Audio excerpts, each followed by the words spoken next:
people came out of shops to look at us in Hartlepool because we went up in the daytime. This is around the same times we just finished Germany, we just finished all these places, Latvia, Russia, Moscow, and we've come back. No one never came out of shops to look at us. We're staring at you like, oh my God. We went to Hartlepool in our own country where we grew, and people's coming out of shops. Even a black guy came out of the shop to look. They was like, look, there's black guys, and people's coming out like that. We stood up in a shopping market, and the security came. About 10 security guards came and stood around us. We're like, what's going on here? You're right, like, what's the matter? And that was in our own place. So it just goes to show, like, you can't underestimate your own doorstep. No, definitely. Well, even the Yeah. places they say that the most racial harmonious, Toxteth and Notting Hill have a deep background of extreme racial prejudice back to the days of Oswald Mosley and all of that lot. Yeah. So we're now going to step on. We were briefly talking about your passion for automobiles, but we went off at a tangent. We're going to go back to the automobile thing. Tell us about the car auctions and how you and Smiley wrote lyrics about the cars and about how you shout out when you're in the auctions and all that. The whole energy, the whole culture, the whole ambience of that. Describe that. Yeah, because Smiley loved his cars as well, and he when Smiley had the first hit, he started generating some money. You know what I mean? I had my hit, and then I started generating a little money, and so we said we've got to get a couple of cars, and the place we heard about was the auction in Battersea on the bridge. On Battersea Bridge, there was an auction right there. So we would go in there, and the guy was really fast. We're like, what? He's going on like he's a rapper guy. You know what I mean? Like a DJ. He said, da-da-da-da-da-da-da-da-da, and Vox. So I wrote the lyrics, expensive car, said cheaper in an auction. And he said, Vauxhall Cavalier, X registration, very clean and in good condition. Can I hear a good bid for this one, starting off at straight 1,000? Come on. You know what I mean? And take their vibe. And I wrote that, so the car auction, Fashion Records again. Yeah. Car auction, and that's where we got that vibe. But one of the things was when Smiley, his first royalty check was quite a bit of money before I started getting any money in. And he said, we need 2 cars straight away. So he automatically help you get your car? Yeah, he bought genuine, he bought a Vauxhall.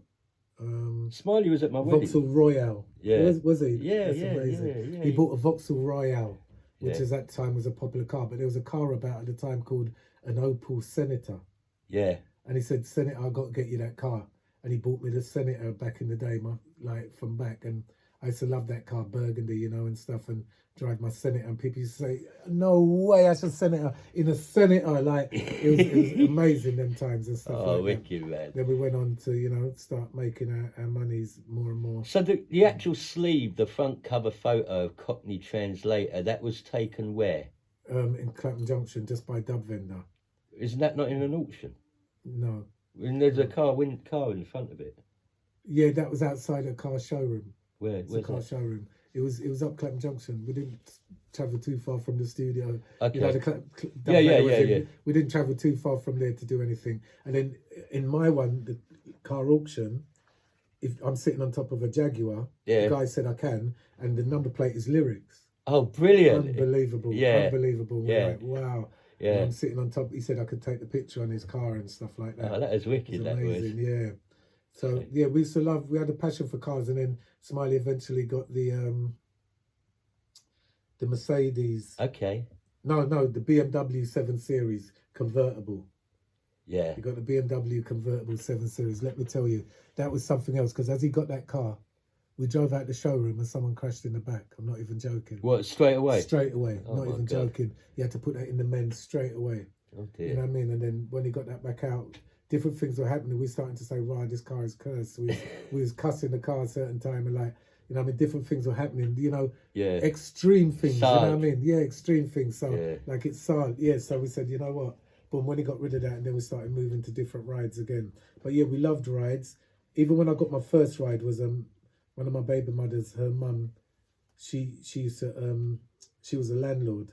Okay. And a guy passed away that was staying in her yard, and he left a car, a Hillman Avenger, this orange thing, some bruck down Hillman Avenger. This is before we had cars. Yeah. Each of us, and she said, she phoned me one day and said, "You want a car?"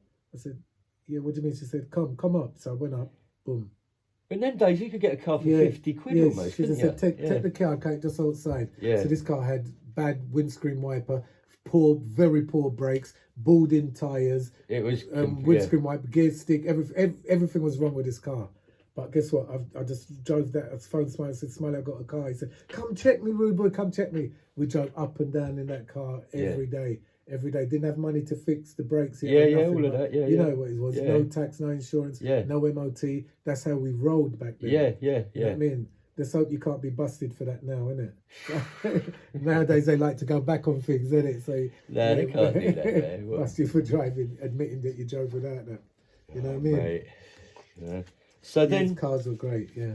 After the album Born for Chat, things quietened down a little bit, and Smiley was involved in his TV productions, got signed to Polydor. Massive. Did you do any of the recordings with him for that album on Polydor? Did you do any collaborations? No, we didn't collaborate on Polydor. But what did happen, Danny Sims, who, bless his soul, Danny, who comes from America, when Smiley went to America, he met Danny Sims, who was originally one of Bob Marley's original publishers. That's right, yeah. And along with Don Taylor. Don Taylor. That's right, so Don Taylor. I think Danny introduced Don to the situation or something. So you're gonna have to do that again because I've come out of the screen. Oh, that's okay. Yeah, do it. Yeah. Okay. Yeah. Smiley then went on. He got signed by Polydor. Were you featured on that album at all in any shape or size? No, I wasn't on that album at all. Though I supported him on the recording of it. In fact, we're going to talk about that in a sec. But what happened was with when Smiley went to America to record some of the album with Run DMC, who were producing it, he met a gentleman by the name of Danny Sims, who back in the day was Bob Marley's publisher, original publisher, and I think he was linked the original manager Don Taylor to Bob Marley. So Danny Sims was very, very popular. He had very good ties in America. So Smiley made ties with him. So when Danny came up to England now, and we met him, I met him as well. He took over a company. He done a deal and worked with a company called Red Bus, which were based in Edgware Road in London, northwest London. And they had a massive recording studio, a couple of studios in one massive block, and they had an office block in the next bit. And so I received a wage to record there. So I recorded stuff there. I recorded with people like Jocelyn Brown singing a chorus on some of my tracks, Oliver Cheatham, bless his soul. You know, then they sent for other artists coming over like Mike Chicago, Ricky Rainbow, and another guy called Dwayne, who's a wicked producer from New York. And we was working with them. And that was great like that. But Smiley got so busy that he didn't have time with what he was doing with the work to really write a lot of lyrics at that time. But because I he was doing the TV and all that. He was doing the TV. He had to write for that every day, every week. And because he was doing that, he didn't really have time to write for the album. But he knew I was constantly writing many lyrics, and maybe because I didn't have my big hit at the time, and I was kept writing. I said I'm going to get my massive hit like Police Officer, because we're together all the time. We're doing all the shows together and everything all the time. But I still wanted my massive hit like that. You know what I mean? Tipper now had his hit. You know what I mean? Hello, Darling. That's right. You know what I mean? So I thought my hit has to come now, because the Italy stuff came after, but that was still in Europe. I wanted my hit over here to, you know what I mean, which I thought was just fair. But so I kept writing. So Smiley was like, Senny, can you give me some lyrics for this album? I'm like, yeah, come on then. So he checked me at my yard and boom, and he's like, can I have that one? I'm like, and that's the one that you had. That was one of your. That you're always going to get the big hit off of. Yeah. And I'm not joking. You had that on reserve. The culture knows, like I wrote, and them times, like, because it's my brethren, I didn't go on the publishing or anything, so they chose 8 of my lyrics to go on his album out of 10 tracks. So 8 of them were mine. Even the single was what I wrote called "Can't Stop the Rap" on his Polydor album. The whole album was called "Can't Stop the Rap." I wrote that, "Can't Stop the Rap." And what School Time Chronicles? That was he wrote that. School Time Chronicle and stuff like that. So and that's how you know, but it was just brilliant. That's how we were as growing up. We was brethren like that. Yeah, man. Gave him 8 lyrics towards that album and stuff like that. But I had lyrics galore. I was still writing like tremendously. And then I got the Italy hit after that. But then coming back from Italy, as I said, Code 7 started then. Yeah. So whereas I started finding like a purpose with what I was doing that was even more. It wasn't just about you. It wasn't just about It wasn't me about anymore. the ego. It was You know what I about mean? helping others. Yeah. Helping others, especially when I had a studio in my house in Brixton, and I let someone use it one of the times, and I said, hold it down because it's an internal studio. And then next minute he came with someone else, and I'm saying, with a youth, and I said, don't tell no one else. Next minute other youths hear about it from Brixton Estates, and they're coming to use the studio. And how I knew youths were just youths and they're not what they was making them out to be, and all this bad guys and all this, because I needed to go to do a show, I think with Ricky Rankin and that in North London. And the youth said they hadn't finished their track yet, and because I taught them how to use the studio. And Yeah. There was about 5 youths from Summerleighton Estate. One of them was called I can't remember, Danger or something. You know what I mean? And as a youth, and they said, please, we want to finish it by tomorrow. So I said, all right, here what? I'm going to give you the spare keys. When you lot leave, you put the spare keys through the letterbox. You know what I mean? So we've left about 12 at night to go to this rave. So they're in there all 2, 3 o'clock, and we're in the rave. And I'm thinking, I wonder if everything's gone from my yard, man. Everything, because I used to stay there as well. In the yard. So I'm saying, but when I went back there, they didn't take a thing. They done what they done, and the keys are through there. And that's what made me notice this is all right. The youth them is all right still. I think most people really, if you show them they're trust, like us they're growing cool, up. you know? Like how we it's were. when people are horrible. It's like you go in a shop and they're clocking you, like, are you nicking something? And belittling people. Yeah, then we you know, it gets our back up. We have to deal with that. Even the other day, I was in Tesco's and a man turned his head to look down the aisle. Yeah, and I nearly started going up to Dom, chill, man. Just chill, because we're certain age. Mug. They should be looking at us. Yeah, now. you know, I find that demeaning. So yeah, that's a good positive thing. And and then so Code 7 now. Then so it started. Culture was in awe of Code 7 also. You know, I tell you, I kid you not, I had Did you take it from your house and then put it in a proper location then? Yeah, someone heard about us and said, look, they're getting a building, and do we want to bring Code 7 in there, and da. So we did, and it started as a music entity originally, as I said. You know what I mean? And what was happening was we were starting to get recognition, because what happened was young people from all over Lambeth and even Peckham started coming to the location we were based at. Okay. And they used to call them different gangs. They had the names then, like different gangs coming from different areas. Yeah. And all coming to use, and we had no trouble of that esteem, no trouble of anything to mention. And that was like, that made it. So hold up a sec. So all this historical, well documented beef between certain parts of South London that has been gone over and over again on the internet and on YouTube channels. When these same people are in your environment, it's all good. Yeah, when those in our environment, they were recording. Due to the people, youths would come and say, my auntie knows you, my uncle talked about you, my dad, they'll come in, because I wasn't tell them about Asher, but they'll come back and say, rah, bring tapes of me that someone gave them and play the tapes. But like, so they knew there was a realness of what we were doing. There was a realness to that music side. And then we had some great people around us, like Locks DVD, I call him, like a guy that was doing the first videoing for us. So at that time, we done a track called Meaning of Life, which was a peace track. These two awards here. Shall I show the camera? Yeah. Bring them up. These 2 awards were from Lambeth Peace. 2 of these we got. 2 of these awards. And it's all about peace, you know. Too much war. We got 2 peace awards where we got 16 different gang leaders that came together to do a track and video on peace in Lambeth. Can we see that one? Get that one in the corner. This one? Yeah. The same one. Yeah. Is it the same one? Yeah, the same one. Lambeth Peace on the Streets. Yeah. See it there? Peace on the Streets. That's from Lambeth Council, from the safety. Oh, bless. And so you can tap that in. That's on YouTube. Meaning of Life, Code 7 Youngers and stuff like that. And you see the 16 different gang leaders came together to chat a peace track. Oh, that's nice. They hardly came together, never done before, and not done at that capacity ever again, because the stars were just shining at that right time.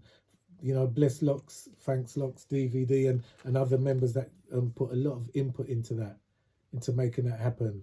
You also done a track with Hattie from EastEnders. Yeah. Amazing, Hattie. Bless Hattie. Yeah. Big up Hattie. Big up you're there. Hattie. Nice. Yeah, she was signed to RCA, Okay.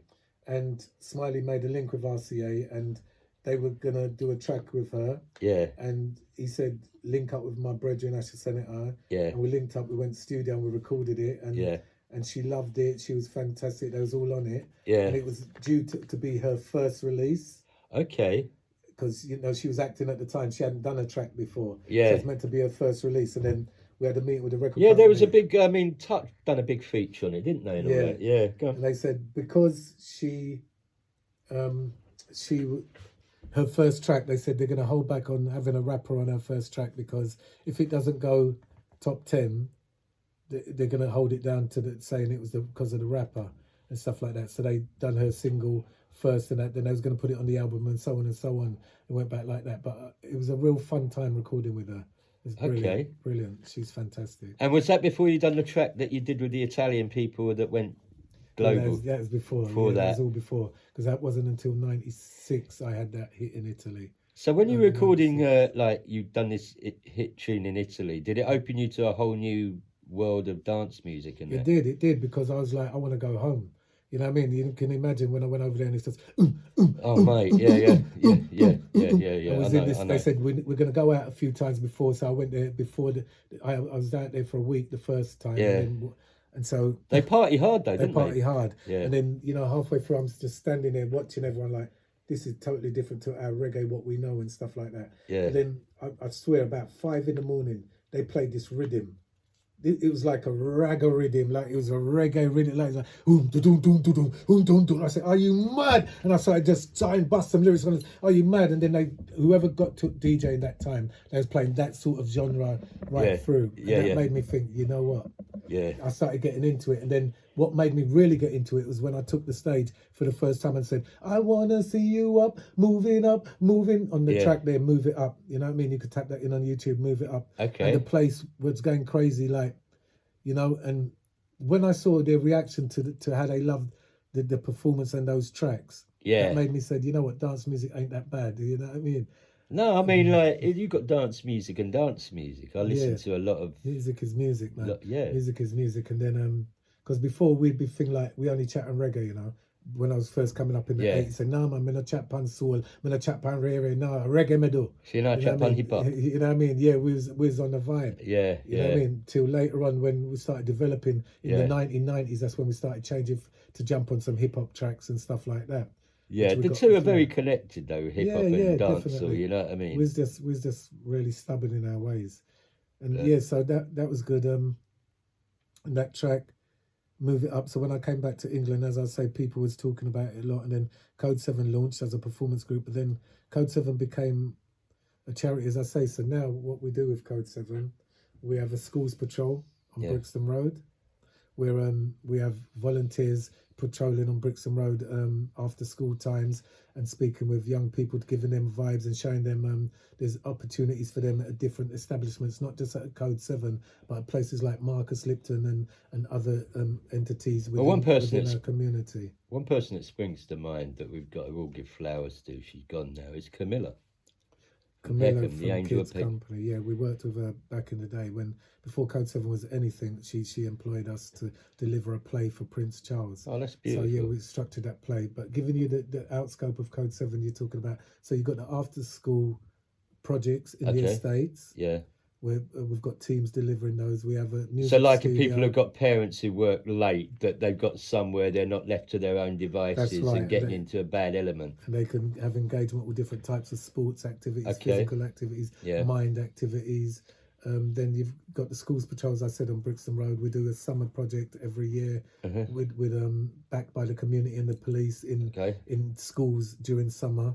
We're working with 2 housing associations in different areas, one in Brixton, one in Stockwell. We're working with them on a family intervention programme. We're funded for the last 15 years for people like BBC Children in Need that fund Code 7, so we could provide free services to young people, because I'm of that ilk that I won't charge young people, because you don't want them, their passion about stuff, you don't want them robbing to get money to pay for what they want to do. Do you know what I'm saying? Well, I think it's very difficult. I mean, I think the values and all that, in our day, we all wanted a pair of Adidas or Farrah slacks. Wasn't so easy. It wasn't that expensive compared to now. Yeah, it's out of this world now. Yeah. Really. And young people want to get it, and they're wearing them somehow. So, you know, So it's crazy. Like, we're now going to talk about David Emanuel, Smiley Culture, and basically what really happened, because he lost his life in a very unusual, strange circumstances that we still don't know the full extent of what happened. Tell me, you were linking Smiley before that happened. What was going down? He was in some problems and he wanted a character reference? Yeah, he asked me for a character reference, and you know, and even though we wasn't tight like how we were back in the day, like everyday tight, yeah, we were still tight enough that everywhere we went in, like, because he was building a gold mine and a diamond mine in Africa. Really? So he'd phone me from Africa and say, Ash, you're not going to hear from me for 5 days because we're going deep in the jungle where there's no signal. But if you don't hear from me in 5 days, do something, you know what I mean? Do anything, just call somebody. So yeah, but he would phone me all the time, and he knew, he would say, how's code 7 and stuff like that. So yeah, but he was in a bit of a mix up, so with the other side of the law, and he asked me to do a character reference for him. So I missed him on the Monday. To when he came to my house to check me, I was still in meetings with code You're going to 7. go and link him in Brixton, weren't you? Yeah, at my place in Brixton. He was coming there, and he was outside. He rang me. He was outside, and I said, okay. So he said, can you come tomorrow? I said, yeah, I'll come on the Tuesday. That was a Monday. I'll come on the Tuesday. I'll remember as well. It was the day of my daughter's birthday. Yeah. So the 15th of March. Yeah. So he yeah, and that morning I put on a suit for him. You know, said, yeah, gonna go to do the character reference for my brother. And boom, and I started getting phone calls coming in saying different things from closer people, saying, is it true, is it true? And I'm saying, no man, that's bullshit, that's bullshit. And I'm ringing, and one thing about Smiley, his phone was always on. Like me, I might lock off my phone sometimes. No, he never locked off his phone. He never locked off his phone, as you know, and he answered at 2, 3, 4. He always answered. If he didn't, he'd get back to you quite quick. Yeah. Smiley always answered. So for his phone to be off, I was like, no, this something's strange. So I jumped in the ride and drove from Brixton to where he was based at the time. Where was that? It was in Surrey, wasn't it? It was in Surrey, so it took me quite a bit drive there. When I got there, there's police outside the yard and stuff like that. Oh, shit. And I'm saying, can I go in? They're saying, no, you can't go in and all that. I'm like, look, this is early in the morning, very early. And I was like, yeah. Was it daylight at that? Yeah, just starting to get light. It was light, yeah. So, because they wouldn't let me in and all that and everything, I drove back down and I spoke to his son, and that's when it was deemed that is true. He said to me, that is true. That's when it sank in, that is true. And I felt that, you know, then I started getting calls from America, Jamaica, you know, I mean, Maxi Priest rang me and said, well, go on, da, da, da, da. You know, everyone was getting calls from everywhere. People, my yard was rammed now. Everyone's come down, it was rammed, you know, girls were coming down crying, you know, female friends that was coming down to knew where I was and coming down crying, and it was hectic. I thought it was, I couldn't believe it. I mean, the way it's like someone has been placed under arrest. Unbelievable. And then they grab a knife and they supposedly stab themselves. There's something on YouTube that I done a performance for in 2016, I think it was, for a reggae thing, but it just says Asher Senator in Action. Asher Senator in Action 2016. It's about 20 minutes long, but within that live performance, it's an edit of pieces that I done with the other DJs, but they edit all my bits, this person. So within that, there's a lyrics called Suicide or Murder. Yeah, watch that. It tells you the whole story, and it's clear and it's factual, and it's breaking down. Even halfway through it, I stop it and do it a cappella to get it real. That gives you the whole story of how I feel, and suicide or murder, you know. As I said earlier, and prior to what happened to David Emanuel, a police officer was killed when she or he went to arrest a terror suspect for apparently making rice in. After something like that happens, usually there's a protocol that comes from the highest of the high, that as soon as someone is, you know, they're put in handcuffs, especially if they've got a criminal record for possession of firearms. Smiley was arrested for possession of firearms in 1987. He wasn't given a custodial sentence because it was under duress.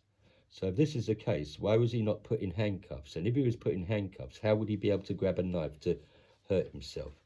I'm not saying anything more than that.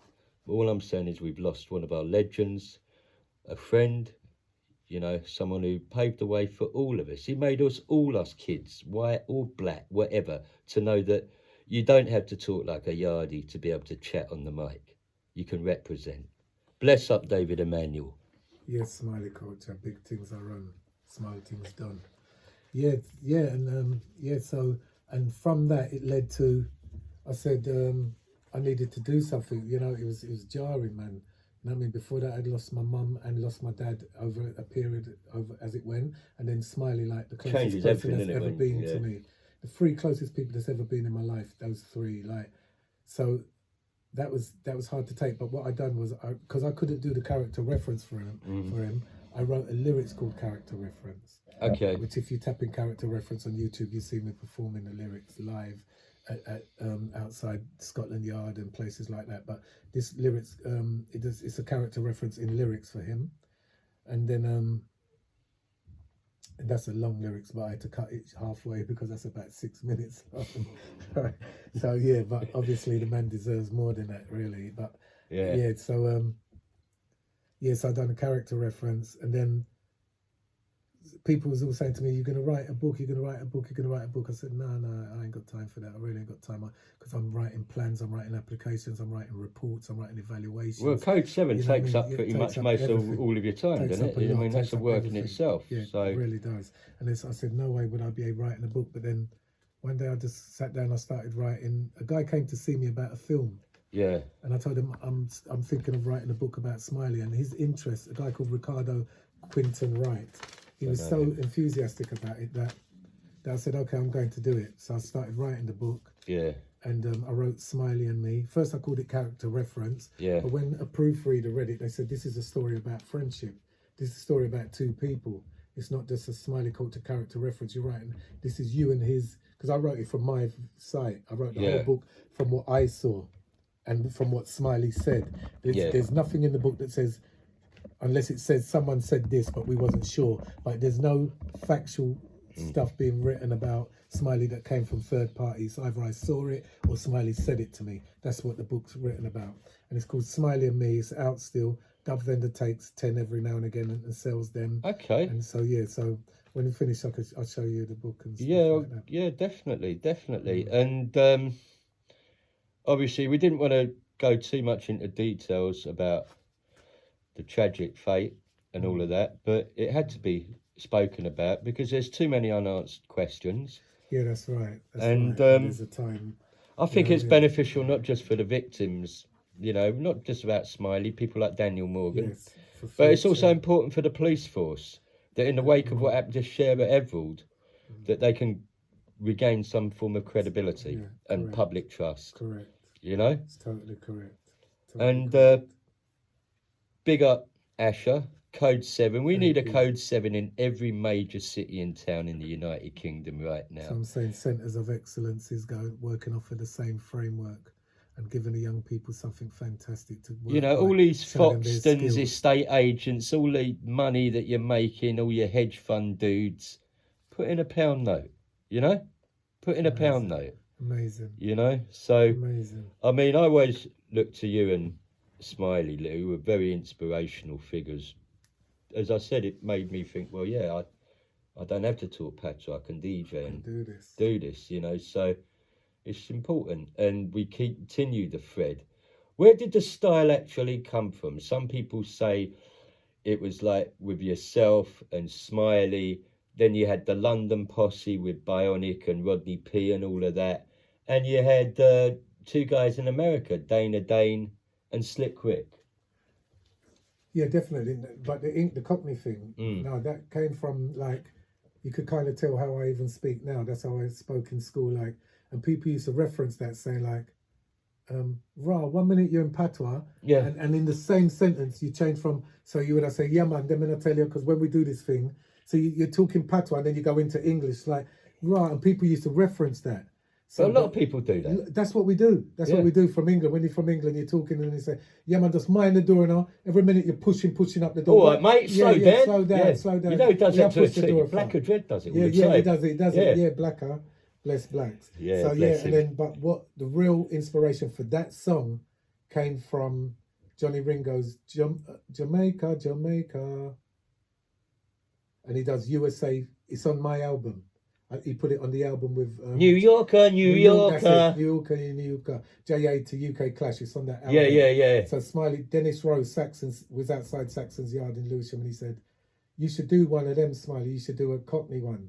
You know what I mean? And Smiley actually done it. He wrote it and didn't look back from then. Yeah. So that's why in my character reference song, I say, next was Saxon in Lewisham. Peter King come and say me him teeth him song. Him say which song that? King said the fast style man, Smiley laugh, and then him write slam bam, Jaman, hear them, fashion, me strong, me long, me at the my stand. Slam bam, Jaman say hear the fashion, me strong, me long, me at the my stand. In me ring, me wear my man. Oh man, Saxon.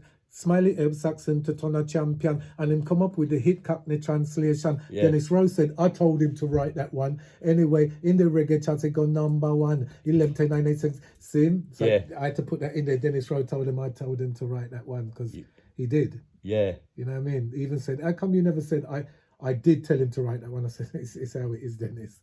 That's how it's phrased. Yeah. You know what I mean? So whose idea was it to put it on the Arthur Daily International label, as opposed to Fashion Records? That was Fashion, them had that idea. Who was that, John or Chris?